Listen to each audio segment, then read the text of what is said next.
Angela, a nice 6 under par, bogey-free opening round to start 2020. You said you haven't done one of those in a long time. Just how did it feel to get back in the swing of things and to do that? It felt good in that I feel like I've worked pretty hard this offseason. It's nice to see a result right off the bat.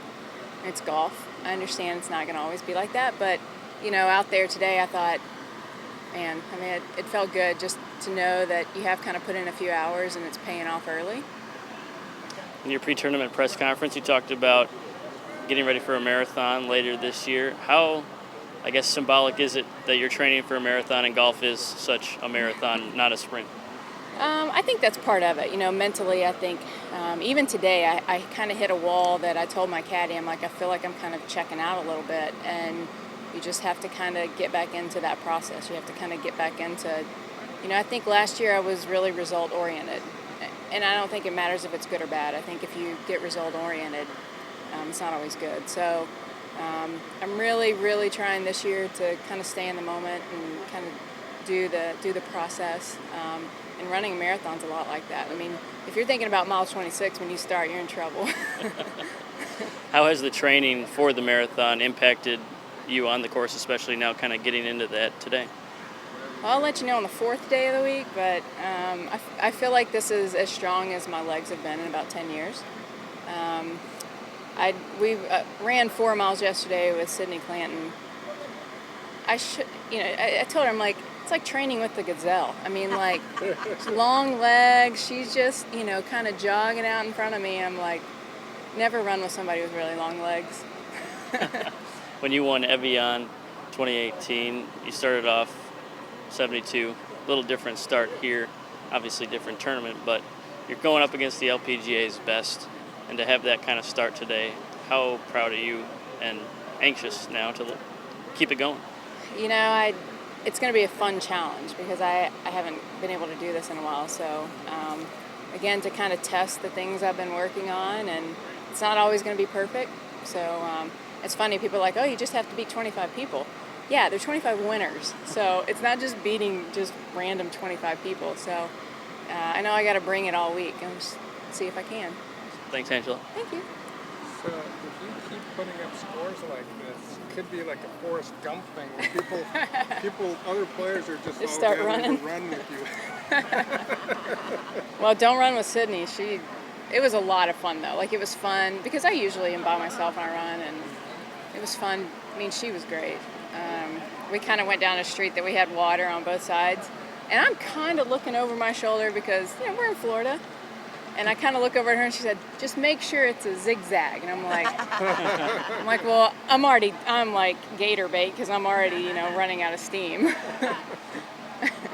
when you hit the wall today, how did you push forward? In the past, I think I would have just kind of checked out and got frustrated and, would have said, well, it's typical. I'm just kind of...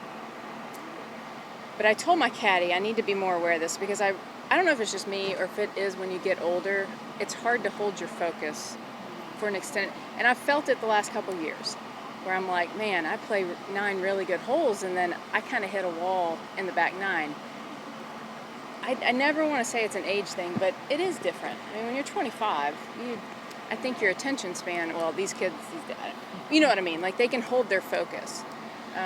So today, when it started to kind of set in, I'm like, all right, what are you working on in your golf swing? What do you, let's just kind of reel it back in. Stop thinking about the finish line.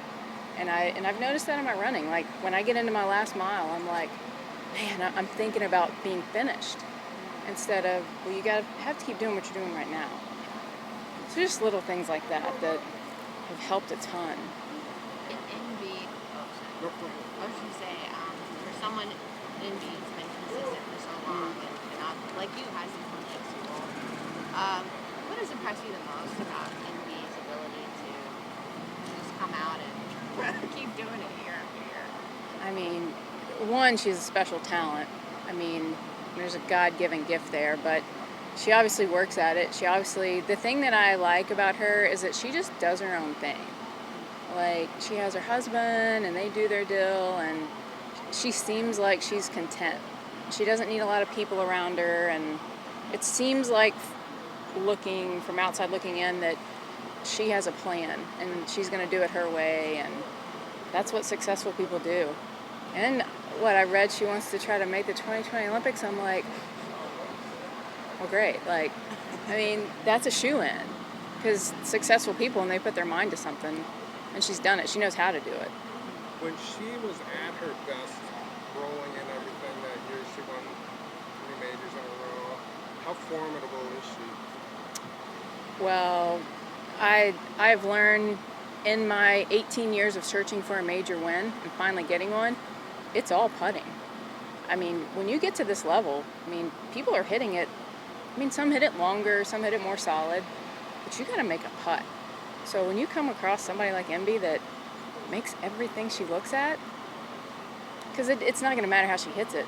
She's going to get it either up and down, or she's going to drain the 20-footer for birdie.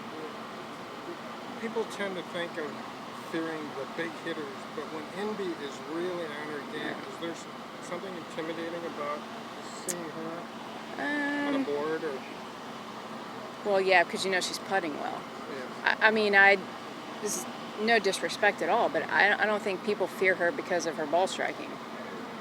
But I'd be okay if people didn't fear me for my ball striking if I made everything I looked at. I mean, to say that your short game wins majors, that's hard to beat, because a lot of people, take somebody like me, like my confidence comes from my ball striking. I had a year last year where I hit it terrible, and I had no chance. If she has an off day, she's still going to make 3 to 5 birdies. So, I mean, it's a big deal. And just this week, with this format, as much as you love Major League Baseball, as many Major League Baseball players are around you, are you kind of motivated or inspired to kind of show off what you do with this kind of group? No, because once I kind of got out there and got in doing my deal. I mean, I hit a pretty cool shot on number 8 today, and Phil looked over and he was like, that was pretty cool. And I'm like, okay, now that was cool.